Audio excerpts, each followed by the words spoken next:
obvious reasons, we lost Norm Macdonald this week, which was just, I had no idea that he was even sick. And he's a guy that I knew a little bit.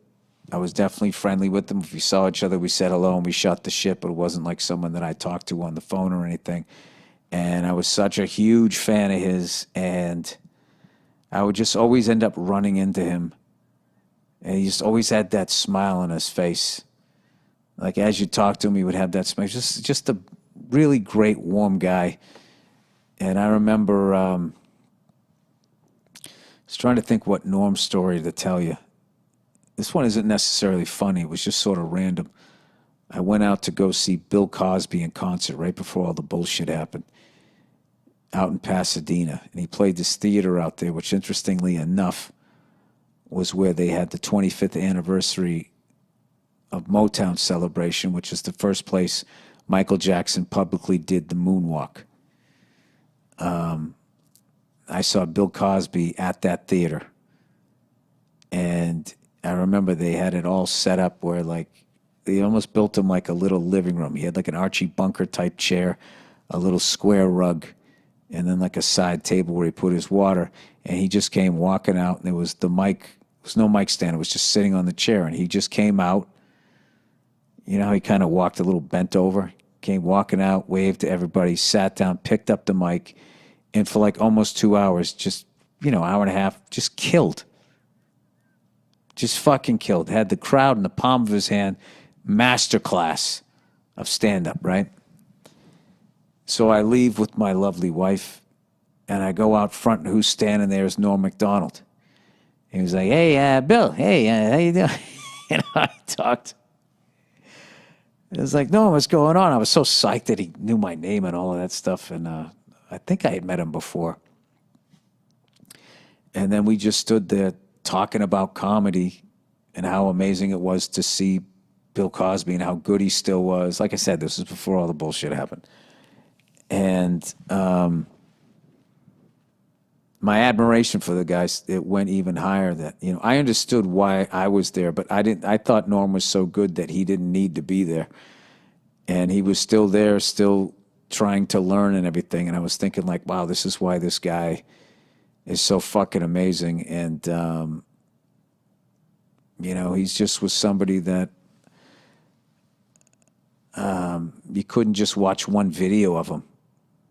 Like, I was saying to Verzi how like guys like Ric Flair, Norm Macdonald, there's a few people, if you click on their videos, it's like say goodbye to the next 2 hours of your life, because everything that they did is so interesting and so different and so funny. And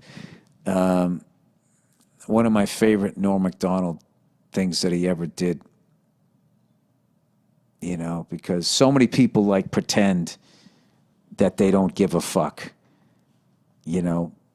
both in my business and in other businesses. You got I don't give a fuck. Hey, you know me, I don't give a fuck. Those people that advertise them. Like that guy clearly, in the best way, didn't give a fuck. He really cared about people and stuff, but like he did what he wanted to do. And when he was on SNL, how big a gig that was, because there was so few channels, the internet hadn't blown up yet. And even with basic cable and everything, I mean, it was still, if you were on Saturday Night Live and you were doing Weekend Update, it was one of the most coveted gigs a comedian could have. And you were part of this lineage of, at that point it was,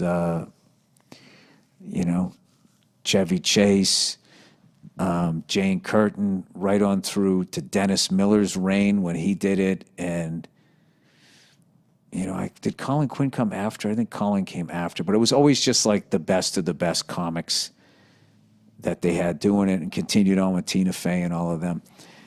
And no one's walking away from that job. I mean, if some suit at NBC tells you they don't like the jokes you're doing and be funnier, you're shaking in your, I'd be like, oh, fuck, I'm going to lose this big gig. I don't want to get fired. I don't want to piss these people off or whatever. I guess he was doing all those OJ jokes, and I forget how the story went. There was somebody there that knew OJ or something, and was telling Norm to back off and move on to something else. So what does Norm do? He just doubles down and he just does even more OJ jokes, which is like, the balls that took to do that. And he ended up losing the gig. He got fired. And people loved him and he was fucking hilarious, but he didn't back down to the big fucking guy over there, and he ended up losing the gig. So, as luck would have it, I think it was Dirty Work, came out like a year and a half later or so. So he has to promote it, and he's on the press thing. So Lauren has him back and has him host the show. And I remember he went out there, and his opening joke, he just comes out. And he was just like, something like this. Yeah, it's good to be back. I actually got fired from this show about a year and a half ago because they said it wasn't funny. And now here I am. I'm hosting the show. So that means one of two things. Either I got a lot funnier or this show sucks. And then he had that big shit-eating grin on his face, and he started laughing. And then he proceeded to do a bunch of OJ jokes. Then it occurred to me, I haven't gotten funnier. The show has gotten really bad.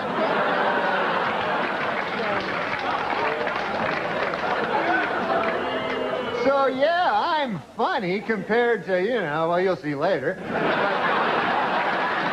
And it was just like that fucking thing about him. And the whole time, I just felt the whole time when people were fucking with him or whatever and trying to take what he had, he always just still had that smile on his face, and he just still did exactly what he wanted to do. And I got so much respect for him. And I feel so fortunate that I got to see him live. So I remember, oh my God, I saw him right after 9/11. The Aspen after 9/11. Aspen Comedy Festival was this big fucking festival that was always a nightmare to get in and out of. Every year it would snow and people would get stuck in Denver, or you get snowed in, you couldn't get out. It was a fucking nightmare.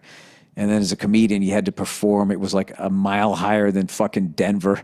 And no one could breathe, and you're performing in front of all these super fucking rich people in front of industry, and you just go up and you would eat your fucking balls, and you're like, why did I come out here? And I remember I saw Joe Rogan do a full set that I still remember, and then I saw Norm Macdonald. It was at the same theater, and I remember Norm came out, and he was doing bits on racial profiling and all of this stuff. I'm not going to butcher the guy's bits, but I remember just watching that full set, and I was like, this guy is one of the greatest comedians I've ever seen in my life. And I thought that every time I saw him. And I don't know. It was a pleasure to know the guy, even on a little level. Just a massive, massive, massive loss to not have him around. And especially now with all of this stupid fucking cancel culture horseshit that is going on, which has way, way, way overstepped its bounds, as it always happens. No matter who's behind it, it always ends up, starting off with something that makes sense, and then that becomes the overreach, and then it just becomes like, hey, is it me, or did you literally become what the fuck you were trying to stop? And we, I don't know, as a comedian, really needed a guy like Norm out there to be eviscerating it and making fun of it and still doing what the fuck you want to do. So if there's any other young comics out there, if you want to see how it's done, watch that guy, because he was the real deal. All right? So